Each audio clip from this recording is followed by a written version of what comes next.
Bonjour Monsieur le Président. Oui, bonjour. Vous avez été en contact depuis plusieurs jours avec les agriculteurs. Qu'avez-vous appris de cette crise qui est particulièrement forte? Je n'ai rien appris que je ne sache déjà, mais j'ai eu des témoignages, j'ai eu des vérifications, des traductions humaines. C'est ça qui compte. Le salon, c'est pas de découvrir les problèmes. Si c'est le cas, c'est fâcheux. C'est d'avoir une humanisation des problèmes, une traduction qui est la plus vivante possible. Donc j'ai eu ce que nous savons, c'est-à-dire dites-nous comment l'agriculture va pouvoir vivre dans quelques années, c'est ça l'enjeu.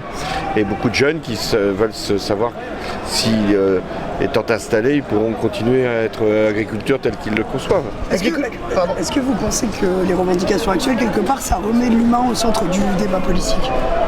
Ça dépend comment elles sont portées, les revendications. Mais oui, l'idée, c'est quand même de pouvoir permettre qu'il y ait des exploitants agricoles qui puissent continuer à être présents sur le territoire, qu'on installe des jeunes dans un cadre familial ou hors cadre familial et qu'on puisse faire vivre nos territoires. Il faut essayer de faire vivre pas simplement par des moyens comme ça d'urgence.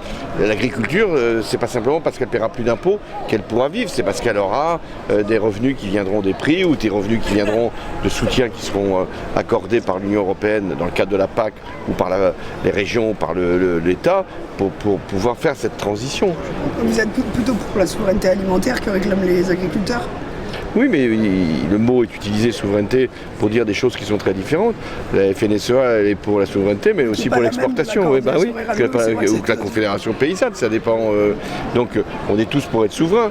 Mais être souverain, c'est aussi être capable de porter des productions à l'extérieur, c'est aussi être capable de dégager des excédents commerciaux. Être souverain, c'est faire des produits de qualité que les autres ne font pas. C'est ça, être souverain. Oui, donc l'Europe est-elle trop technocratique? Oui, elle l'est forcément. Oui, elle a toujours été. Mais oui, donc il faut simplifier. Oui, mais si on veut des aides, il faut respecter un certain nombre de règles. C'est toujours le même problème. Vous pensez que l'Europe n'arrive pas à harmoniser les décisions, les textes, les obligations, notamment les termes de production? Ça, je pense que c'est ça qui est demandé. C'est-à-dire que les règles soient les mêmes pour tous. Et qu'il ne vienne pas de produits de l'Europe ou du monde d'ailleurs qui n'aient pas été soumis aux mêmes conditions que ceux qui se fait ici. C'est quand même simple. Vous êtes suivi par une horde de journalistes. Hein? Non. Je suis là. Bonjour, vous allez bien? De la porte-parole de la Confédération paysanne.